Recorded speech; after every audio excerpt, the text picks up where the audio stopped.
Chosen one, why does something in your spirit feel unsettled right now? Not yesterday, right now. Why has the pressure been growing stronger instead of lighter, even when nothing in your life has visibly changed? And why does it feel deep in a place words can barely reach, like something in your life cannot stay the way it is? Stay with me, because those are not random feelings. That is heaven getting your attention. Chosen one, what you are experiencing in this moment is not anxiety. It is not age. It is not the news, the noise, or the weight of another hard year catching up with you. It is a warning, and I need you to hear this clearly before we go 1 second further. Heaven does not warn the ones it has forgotten. God does not knock on a door he intends to walk away from. He does not interrupt a life he has stopped caring about. The very fact that this message reached you today, in this hour, is not the algorithm. It is not coincidence. It is precision. Think about a knock at the door in the middle of the night. You're not expecting it. It's dark, and something in your gut knows this isn't casual. Nobody knocks like that unless something matters.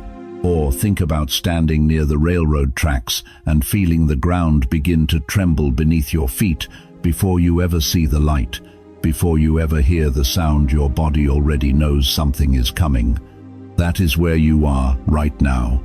Heaven is trembling the ground beneath your life, not to destroy you, to stop you. Stop you from drifting one more day past a moment that was designed specifically, intentionally, mercifully for you. Some of you have been spiritually numb lately, and you know it. The prayers feel hollow, the worship feels distant. That fire you used to carry, that knowing, it has gotten quieter than you want to admit. Some of you have felt something pulling at you for weeks, maybe months, a nudge you can't explain, a restlessness that won't let you settle, something whispering that a decision you've been putting off can no longer wait.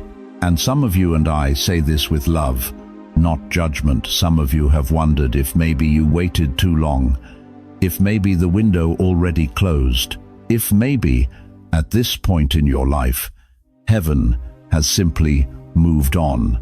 Let me speak directly into that fear right now. The fact that this warning reached you means grace is still speaking your name. This is not punishment arriving. This is mercy arriving before consequence does. This is God, the same God who warned Noah before the rain, who warned Nineveh before the fire, who warned his people before every turning point in history, warning you.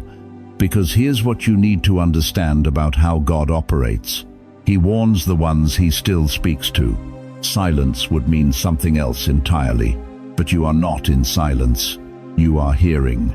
And hearing right here, right now, is proof that the door has not closed. The invitation is still open. The window is still active. And what looks like pressure bearing down on you right now, it may actually be protection in disguise. Before this message ends, you are going to understand why heaven warns before heaven releases. Why this 2-4 hour window is not about fear, it is about positioning. And why the one decision you have been avoiding may be the exact key that unlocks everything that has been waiting on the other side. But first, you need to know what this warning is really about. If this message feels like it found you on purpose today, and something deep in your spirit is already saying yes, type "I'm listening" in the comments right now. Stay with me. Because what heaven is about to show you is not just about avoiding loss. It is about stepping into alignment before something sacred is missed. Chosen one, I need you to stay with me right here, because what I'm about to say is not the part people expect. It is not the part that sounds dramatic, but it may be the most important thing you hear today. The greatest spiritual danger in your life right now is not rebellion. It is not anger at God. It is not walking away from faith.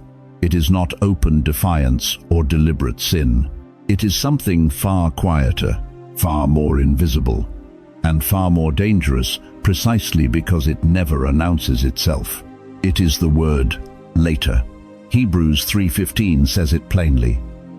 Today, if you hear his voice, do not harden your heart. Notice what that verse does not say. It does not say, do not hate God. It does not say, do not curse him. It says, do not harden your heart. And here is the question that should stop you cold. How does a heart harden? Not in one moment. Not through one dramatic decision. A heart hardens the same way rust forms on a door hinge, slowly, quietly, without permission. And one day, you reach for that door and it will not move, and you cannot remember exactly when it stopped. That is what repeated delay does to the human spirit. Think about the last time God nudged you about something specific. Maybe it was a person you needed to forgive. You felt it, you knew it, but something in you said, not yet. I'm not ready. Give me more time. Maybe it was a habit you knew had to go, not because someone told you, because you knew. Deep in your bones, you knew. But the discomfort of letting it go felt larger than the cost of keeping it. So you postponed, again and again. Maybe it was a conversation you needed to have, with a child, with a spouse, with God himself. A conversation that kept rising to the surface, and you kept pressing it back down. Maybe God asked you for surrender in an area where you had held control for so long that releasing it felt like losing yourself. And so you negotiated, Lord, soon, Lord, after this season, Lord, when things settle down. Beloved, that is not resistance. That is something more subtle and more costly. That is conviction slowly being converted into comfort. Here is what happens inside the spirit when we keep choosing later. The first time you ignore a nudge from God, it feels uncomfortable. That discomfort is healthy. That is conviction doing its work. But the second time it is a little easier to set aside. The third time, a little easier still. And somewhere along the way, what once felt urgent begins to feel optional. What once stirred you begins to feel negotiable. The fire dims, not because God removed it, but because you stopped feeding it. And one day, you pick up that Bible that used to fall open with hunger, and you realize there is dust on the cover. Not from rebellion, from distance. Quiet, gradual, almost unnoticeable distance. Spiritual sensitivity does not die dramatically, it drifts away in degrees. And chosen one, if you have lived 7, 8, 9 decades on this earth, you already know this truth in your bones. You have lived long enough to know that small delays become large regrets. You have watched years disappear, not slowly, quickly. A wounded heart does not experience time gently. It experiences it as a thief. And what felt like a reasonable postponement at 40 looks completely different at 70. A postponed obedience at 30 is dangerous. A postponed obedience at 70 feels like a weight that is almost too heavy to name. You know the conversations that never happened. You carry the words that were never said. You remember the moments that passed before you responded, and now the window is gone, and the person is gone, and all that remains is the quiet ache of what could have been different. God is not bringing this to condemn you. He is bringing it to spare you from adding one more moment to that list. Because delay is not harmless when clarity has already arrived. That is why this warning came now. Not because God has given up on you, because He has not. Not because the door is already closed, because it is not, but because what God is interrupting right now is not your life. It is the pattern that has been quietly draining your future. One postponement at a time, one later at a time, one negotiation at a time. And He is interrupting it today because He still intends to move in your life, because there is still time, because grace is still speaking, and the door is still open, and your name is still on heaven's agenda. But chosen one today must mean today. If you know God has been nudging you about something specific, Do not look away from that truth right now. Whisper it to yourself, Lord. I will not keep calling later what you called now, because in the next part of this message, I want to show you something that will change how you see this entire moment. This warning is not just a warning. It is actually proof that heaven still intends to move powerfully in your life, and you do not want to miss what comes next. Some of you thought the pressure meant God was done with you. You felt the weight building in your chest, in your spirit, in the quiet spaces between your prayers, and somewhere deep down, a voice whispered that maybe this heaviness meant heaven had turned its back. I need to stop you right there, because that thought, that single silent thought, is the most dangerous lie the enemy has ever planted in a chosen heart. Pressure is not punishment. Pressure is often what mercy feels like when it refuses to let you stay asleep. Think about what a father does when his child steps toward oncoming traffic. He doesn't politely suggest caution. He doesn't send a gentle reminder. He grabs that child firmly, urgently, with everything in him, because love that sees danger does not move slowly. That is what is happening to you right now. God is not grabbing you because he is angry. He is grabbing you because he can see what you cannot yet see. He is reaching into your timeline from a place of complete knowledge, and what he sees ahead of you, beyond this moment, is why he will not let you drift past this window without a word. God sees around corners you haven't reached yet, and a God who sees what's coming and says nothing that is not a loving God, that is an absent one. The God who is speaking to you right now, he is neither absent nor silent. Open your Bible to the story of Noah. Not to the flood, to before the flood. God did not wait until the first raindrop fell to warn his servant. He spoke years in advance. He gave instructions, gave time, gave space to respond. Genesis 6:13. God said to Noah, I am going to put an end to all people, for the earth is filled with violence. Make yourself an ark. The warning came long before the consequence. But here is what most people miss about that story. The door on the ark did not stay open forever. It was open. It was wide open. But the moment the appointed time came, Genesis 7:16 tells us, God himself shut the door, not Noah. God, which means the window of mercy was real. The invitation was genuine, but it was also finite. And chosen one, that same God, the door opener and the door closer, has opened a window over your life right now, not to frighten you, to invite you, or consider Nineveh, an entire city on the edge of obliteration, wicked, undeserving, so far gone that God sent a reluctant prophet who didn't even want them saved. But God warned them anyway. One message, one moment, one window of response, and Jonah 3:10 says God saw their repentance and relented.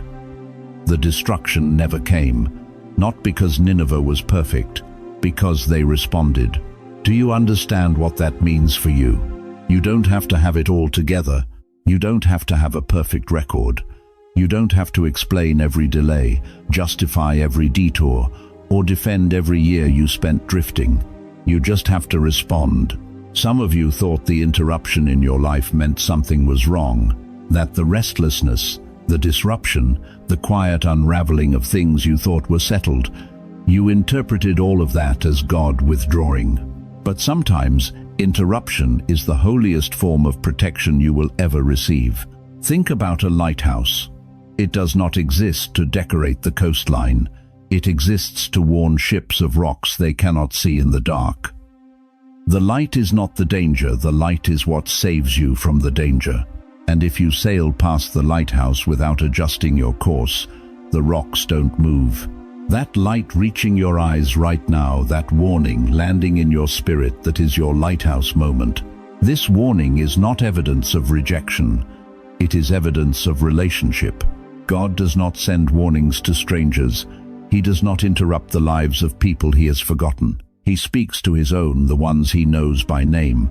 the ones he has walked with through seasons they barely survived, the ones whose prayers he has heard even when they doubted he was listening. If this warning found you today, it means heaven still has your address.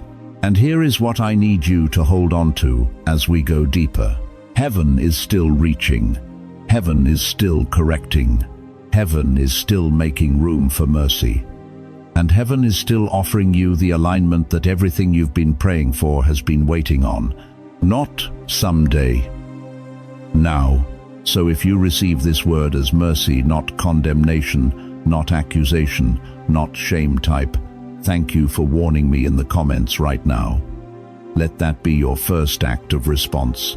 And stay with me to the very end, because I am going to show you exactly what heaven is preparing to protect in your life, and what is waiting to be released the moment you step into alignment. Because prayer alone is not the full story. And what shifts when obedience finally enters a moment like this, that is what you cannot afford to miss.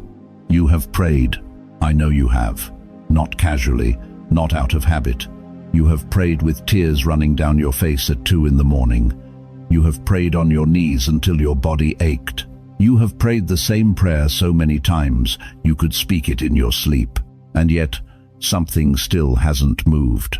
So let me ask you something, and I need you to sit with this honestly. What if the problem was never the sincerity of your prayer? What if heaven heard every single word and was already ready to move but was waiting on something you kept postponing? Because here is the truth that will change everything about how you understand this moment. Prayer invites God's will, but obedience positions you to walk inside it. Those are not the same thing. You can invite rain your entire life, but if the field was never planted, the rain falls and nothing grows. The water was real, the sky opened, heaven responded, but the harvest could not come because the ground was never prepared to receive it. That is not God withholding. That is misalignment between what heaven released and what you were positioned to carry. Think about Abraham. God had already prepared the provision before Abraham moved. The ram was already in the thicket. It was already there. But it was not revealed until Abraham lifted the knife. Not before, not after. In the exact moment of obedience, what was already prepared became visible. Think about Peter. After a night of failure, after casting his net and catching nothing, Jesus said, "Cast it again." The fish were already in the water. They did not suddenly appear. Obedience simply exposed what preparation had already placed there. And the widow who poured her last oil, she did not receive abundance first and then obey. She obeyed first. She poured in faith, and the multiplication followed her movement, not her waiting. Do you see the pattern? The blessing was never missing. It was waiting at the intersection of revealed instruction and human response. And this is where it becomes deeply personal. Because somewhere in your life, maybe one place, maybe more, God already made something clear, not vague, not symbolic, clear, a direction, a decision, a release, a step. Something He placed before you that you visited in your mind more than once, felt the pull of more than once, and then quietly set aside. Not out of rebellion, out of fear, out of uncertainty, out of that very human voice that says, "I'm not ready yet. Let me pray about it a little longer." But beloved, here is what nobody tells you about that pattern. The longer a revealed instruction goes unanswered, the easier it becomes to live without answering it. What once felt urgent begins to feel optional. What once stirred conviction begins to feel negotiable.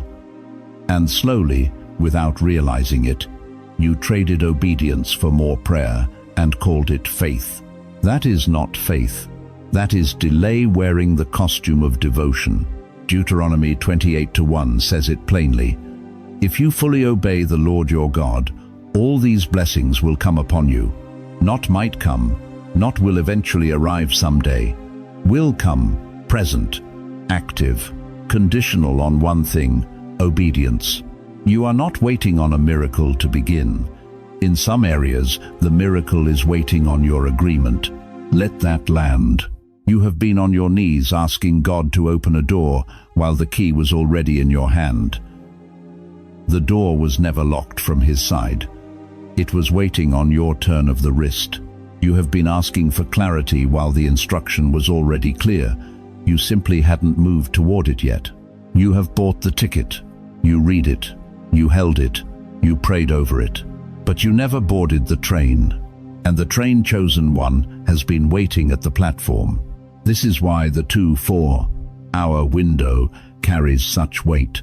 Not because God is setting a trap. Because God is setting a moment, a specific, appointed, merciful moment where the gap between what He revealed and what you've done can finally close. One step, not 10, not a complete overhaul of your life. One surrendered step in the direction He already pointed, because that one step may be smaller than you think, but its consequences are larger than you can currently see. One act of obedience doesn't just unlock one door, it realigns your entire direction. Suddenly what felt scattered begins to come into order. What felt blocked begins to open. What felt distant begins to draw near. Not because you earned it, because you aligned with it. So ask yourself honestly, and don't answer with 10 things. Ask for the one thing. What has God already made clear to you that you have not yet moved toward? Sit with that, because the next part of this message is going to show you exactly why that one thing is connected to everything else that has been waiting, and why heaven is not asking you to figure it all out before you move. It is asking you to move and trust that the rest will be revealed as you do. Chosen one, I need you to stay with me right here, because this is the part where most people exhale for the first time. God is not standing over your life with a clipboard, demanding you fix everything by midnight. He is not asking you to reconstruct decades in a single afternoon. He is not requiring you to become a different person before sunrise. He is asking for one thing, the thing He already showed you. You know exactly what it is. You have known for a while now.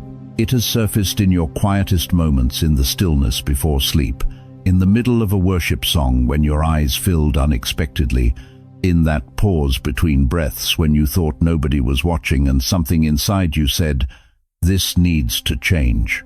That is not your imagination. That is God pointing. And here is what breaks my heart, beloved. Some of you have been exhausted not because life is too heavy, but because you are carrying what obedience would have already released. Think about that for a moment. The weight you have been dragging is not your assignment. It is your delay wearing a disguise. God said in Matthew 11:28, "Come to me, all you who are weary and burdened, and I will give you rest." He did not say, "Figure it all out first, then come." He said, "Come. Just come, as you are, with the fracture still showing, with the questions still unanswered, with the fear still present. Just come." Now let me get specific with you, because this message is not for the general crowd. This is for the ones who have been carrying something particular. Some of you have been holding grief longer than God intended, not because you loved wrong, because you loved deeply. And loss at this stage of life does not come with a manual. You buried a spouse, a child, a friendship, a version of yourself you thought would last forever. And somewhere in that grief, a door inside you quietly closed. You told yourself it was wisdom. It was actually walls. God is not asking you to stop grieving. He is asking you to let Him inside the grief. There is a difference.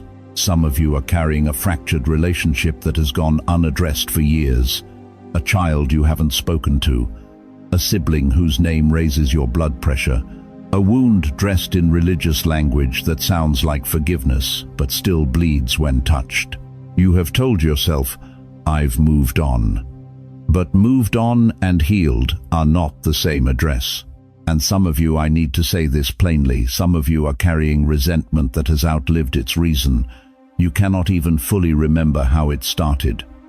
But it stayed, and it hardened, and it became part of the furniture of your soul.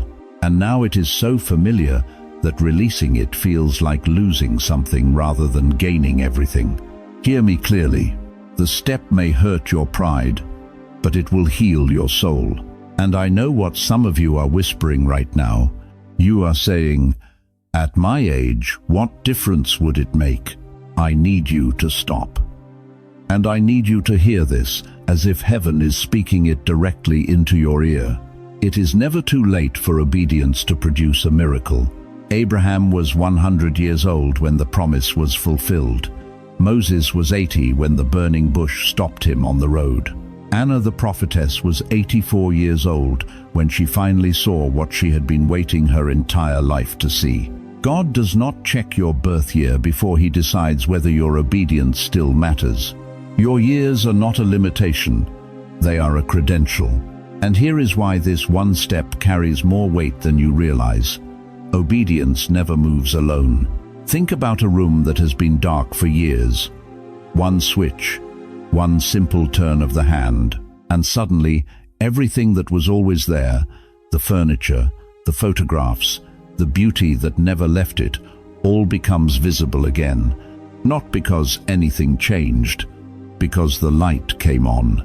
Your one act of obedience is the switch, and when it flips, areas of your life you stopped expecting God to touch will suddenly begin to shift. A relationship, a peace, a clarity, a door you stopped knocking on. They are all connected to the switch you have been standing next to, afraid to reach for. One domino, one step, one stone removed from the mouth of what has been sealed shut. God is not asking you to figure out the whole road. He is asking you to take the step that belongs to today, just today. Not the rest of your life, not the full restoration, not the complete healing.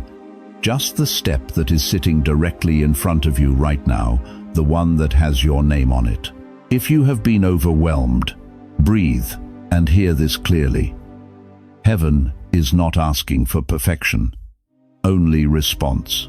Say it out loud right now, wherever you are. Say it like you mean it. I can take one step, because the moment that step is taken, everything that has been waiting behind the door of your obedience begins to move. And what moves next will change more than you are currently able to imagine. Chosen one, stay with me, because what I am about to tell you is something most people never hear until it is too late. You have been praying for blessing. You have been standing in faith for breakthrough, and those prayers are valid. Heaven hears every single one of them. But there is something even more powerful than what obedience unlocks. It is what obedience shields you from. And that truth right there may be the most important thing God is trying to say to you inside this 2-4-hour window. Think about a road at night. You are driving. The path looks clear, the signs look familiar, but around the next curve, just beyond what your headlights can reach, the road has washed out completely. A bridge that looked solid from a distance is gone. You cannot see it yet, but it is there. Now ask yourself, what is more valuable in that moment? Finding a new road, or someone stopping you before you reach the curve? That is what God is doing right now. He is not just preparing a blessing.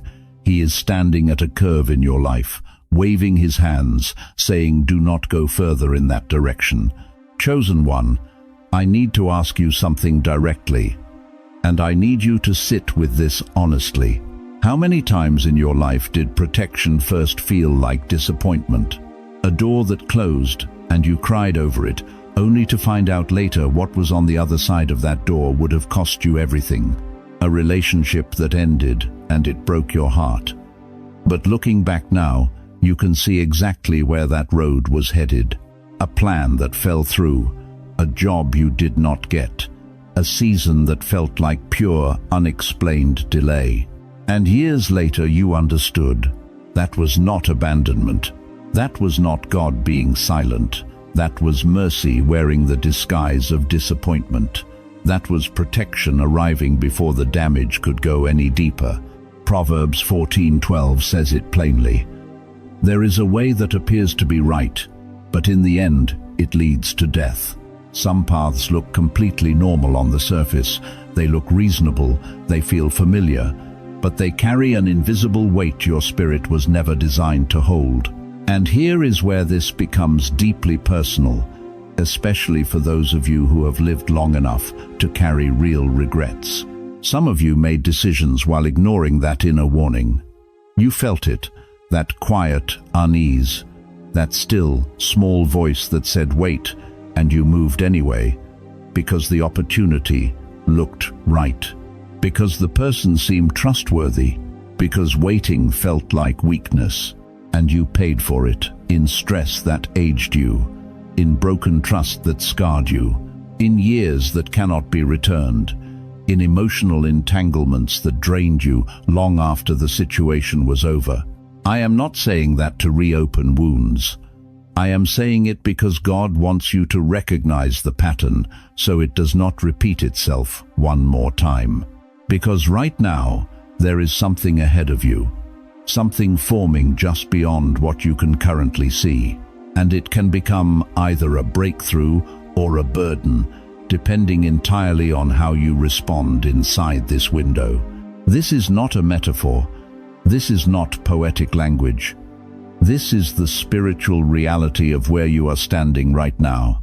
Hebrews 3:15 says, "Today, if you hear his voice, do not harden your heart." Not next week. Not when the feeling passes. Not when you feel more ready. Today, because a doctor who catches something early can save your life with a simple correction, that same condition, ignored for another year, becomes something no correction can easily reverse. The difference between those two outcomes is not the disease, it is the timing of the response. God is the physician standing over the scan of your life right now, and he is not showing you this to frighten you. He is showing you this because early intervention is still possible. Obedience does not only open doors, sometimes it keeps you from walking through the wrong one. Read that again. Let it land.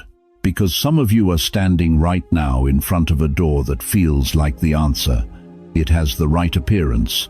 It carries a familiar comfort. But something in your spirit has been unsettled about it, and you have been calling that unsettledness doubt instead of discernment. That restlessness is not confusion. That is God's hand on your shoulder, pulling you back from a bridge that will not hold your weight. Chosen one, think back over your life right now. Genuinely, honestly. How many times did God's protection arrive wearing the face of pain? If he has redirected you before, even through detours that hurt, even through losses that left marks, then you already have the evidence. You already have the proof that his warnings are not punishment. They are precision. And if he protected you then, what makes you think he has stopped watching over you now? He has not. He is watching, he is warning, and he is waiting for your response, because what is coming next in your life is not small. The question is no longer whether something is shifting around you.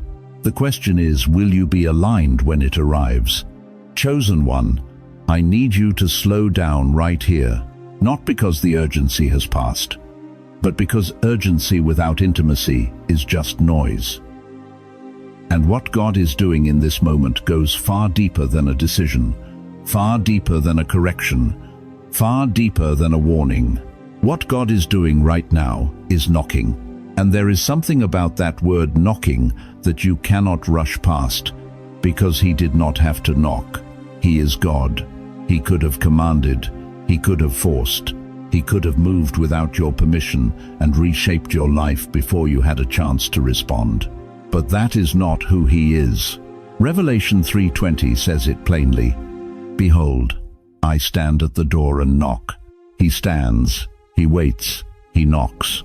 There is gentleness in that posture that should stop you cold, because the God who split the Red Sea, the God who called creation into existence from nothing, the God who holds every star by name, that God is standing at the door of your heart right now, knocking quietly, waiting for you to let him in.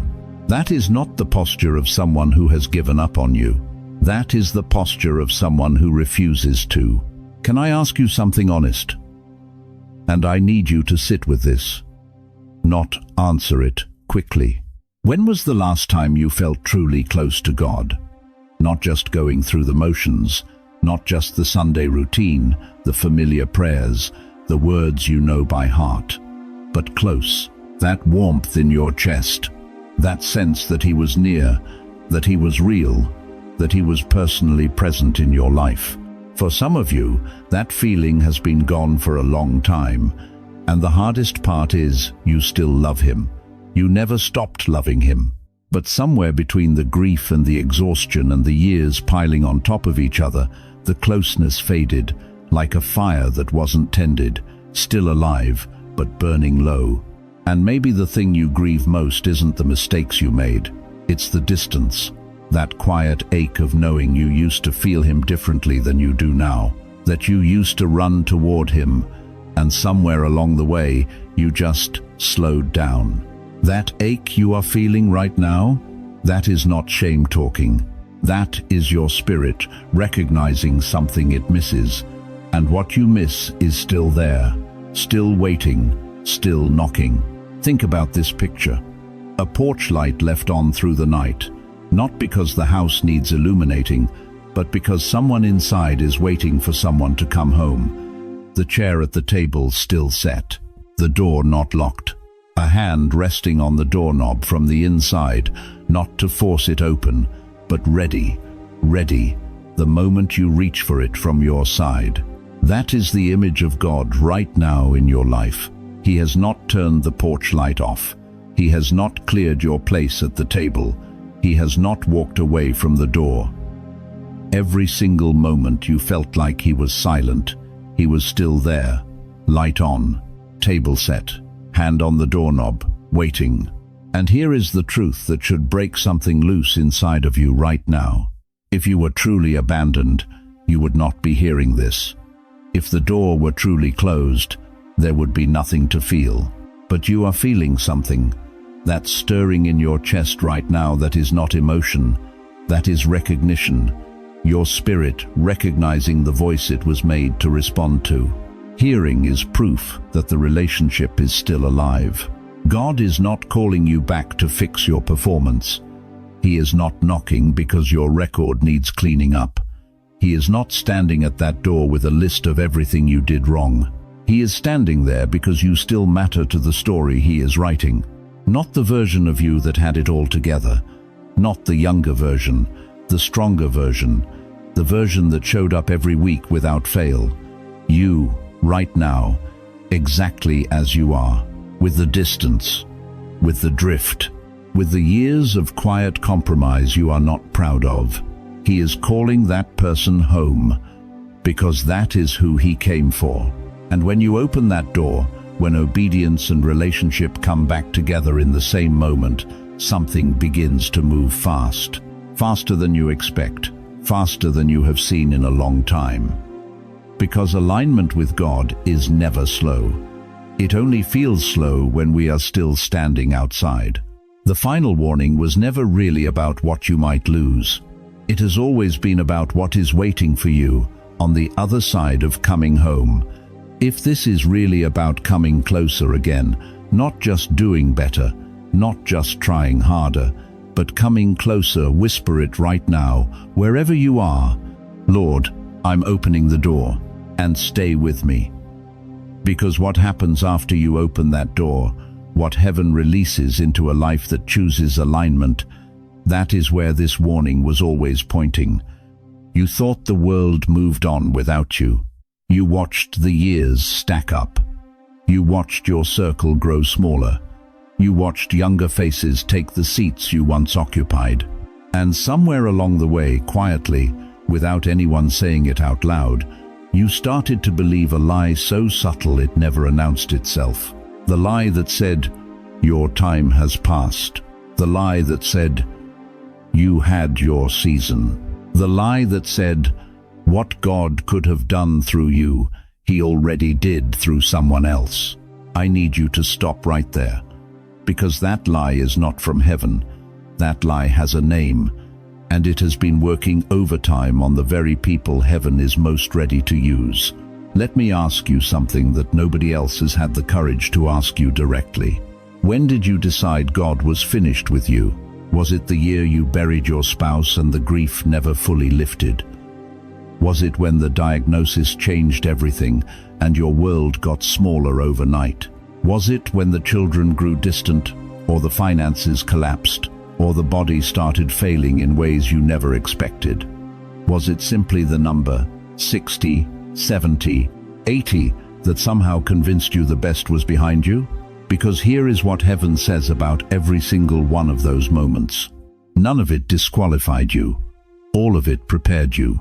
Moses did not stand before Pharaoh at 30. He stood before Pharaoh at 80. 80 years old, a man with a criminal past, a speech impediment, and 4 decades of obscurity behind him. And God looked at all of that, every single broken, delayed, wandering year of it, and said, now, you are ready. Sarah laughed when the angel said she would bear a son. She laughed because she was 90 years old, and the idea seemed absurd. But God did not flinch at her age. He did not revise the promise.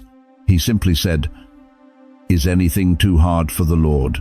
Caleb, 85 years old, stood before Joshua and said words that should shake something loose in your spirit right now. He said, "Give me this mountain. Not give me rest. Not give me a quiet place to finish out my days. Give me the mountain." Because Caleb understood something that the enemy has been desperately trying to hide from you. Older obedience carries a different kind of weight. And Anna, the prophetess who served in the temple through widowhood, through loneliness, through decade after decade of waiting, she did not see the Messiah at 25. She saw him at 84. She had been in that temple so long the walls knew her name. And God made sure that the eyes which first recognized the salvation of the world belonged to a woman who had been waiting, praying, and refusing to quit for over 60 years. You thought your life was narrowing, but heaven was concentrating the oil. Do you understand what that means? When oil is refined, when it goes through heat, through pressure, through time, it does not become weaker. It becomes purer, more potent, more powerful. Every loss you absorbed, every prayer you prayed in an empty room, every night you held on when letting go would have been easier. Heaven was not wasting any of it. Heaven was refining it. You are not a worn-out vessel. You are a seasoned one. And there is a difference that eternity understands even when this world does not.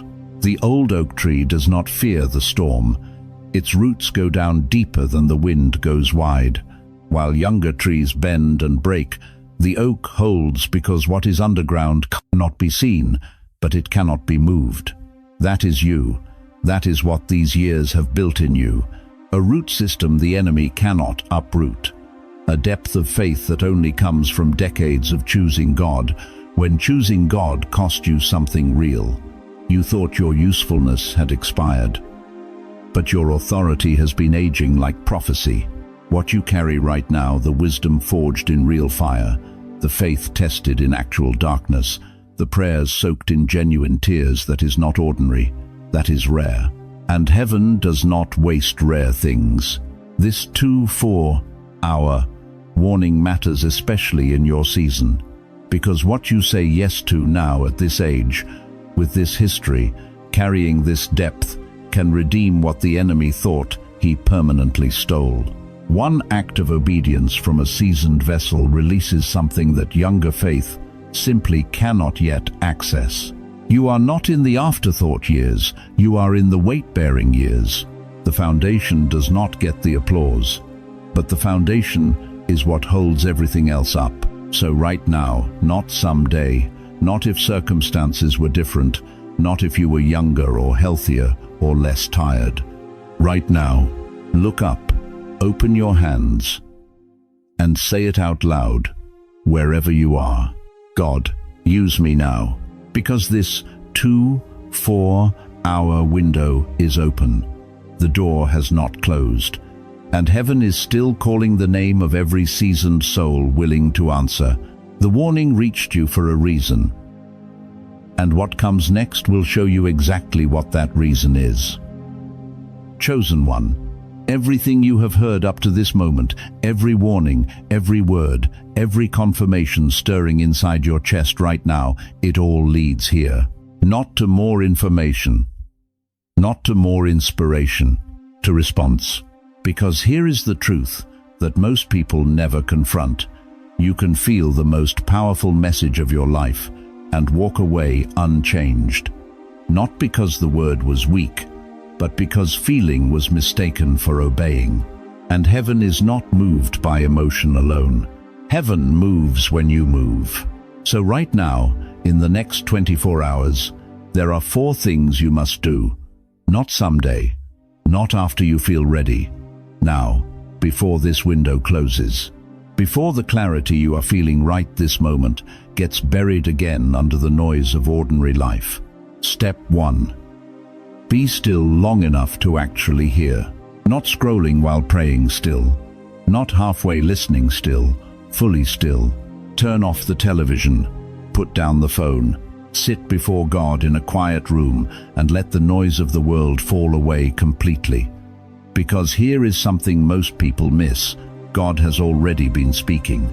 The problem was never that he went silent. The problem is that we filled every available space with something louder than his voice. Psalm 46:10 does not say try to hear God. It says be still and know. Stillness is not passive. Stillness is an act of spiritual courage. It is choosing to stop running from what you already know is waiting in the quiet. And in that stillness, do one honest thing.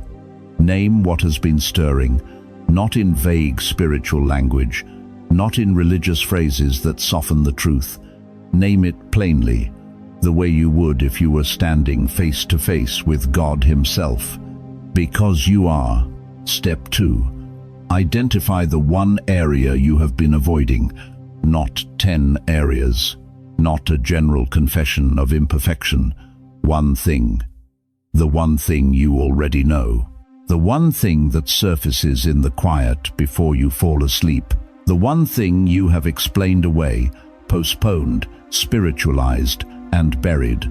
But it keeps returning because conviction does not abandon what it has been assigned to. Let me ask you something directly, and I need you to sit with this question rather than rush past it. What is the one thing God has already told you to do that you have not done? Is it a relationship you need to restore? A habit you know is quietly pulling you under? An offense you have held on to so long it has started to feel like a part of you? A fear you have dressed up as wisdom?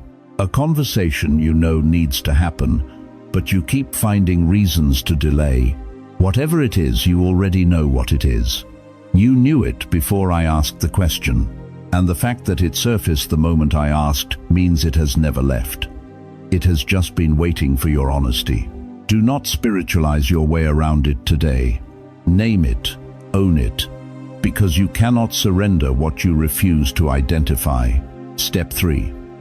Take one tangible step of alignment, just one, not everything. God is not asking you to fix your entire life before sundown. He is asking for one step. One real, concrete, cannot be undone once you do it. Step in the direction he has already shown you. Make the call you have been postponing for months. Release the offense that has been quietly poisoning your peace. Stop the habit that you already know is not aligned with who God is shaping you to become. Reopen the Bible you have not touched in longer than you want to admit. Set the boundary. Speak the truth. Surrender the fear you have been carrying like it belongs to you. Abraham did not understand the full plan when he left his homeland. He just moved. Peter did not see how the water would hold him. He just stepped. The widow did not see the multiplication before she poured. She poured first. One step, taken in obedience, carries more spiritual weight than 1,000 prayers offered in comfortable delay. Because when you respond, something shifts. not only around you, but within you. And that shift is what this entire message has been building toward. Step 4. Seal it with your spoken voice. There is power in what you declare out loud. Proverbs 18:21 says, "Life and death are in the power of the tongue, not in the power of your feelings, not in the power of your intentions, in the power of what you speak." So before this day ends, open your mouth and say these words aloud, wherever you are. I choose alignment. I release delay. I trust God with what I cannot fully see, and I will not let this window close without my response. Speak it like you mean it, because the moment those words leave your lips in sincerity, heaven recognizes it as agreement, and agreement activates what waiting never could. The 2-4-hour warning was never about panic. It was about response before the drift becomes distance. Do not leave this moment as emotion only. Before this day ends, do the one thing heaven has already asked of you. You know what it is. You have always known. And if you know right now, in this moment, that you will respond, declare it. Type, "I will not delay" in the comments as your covenant, not for anyone else, for you, as a stake in the ground that says, "This is the day the drift stopped." Because what is waiting on the other side of your obedience is not small. And in the next part of this message, you are going to understand exactly what heaven has already prepared, and why your response today is the only thing standing between you and it. Let me tell you what just happened here.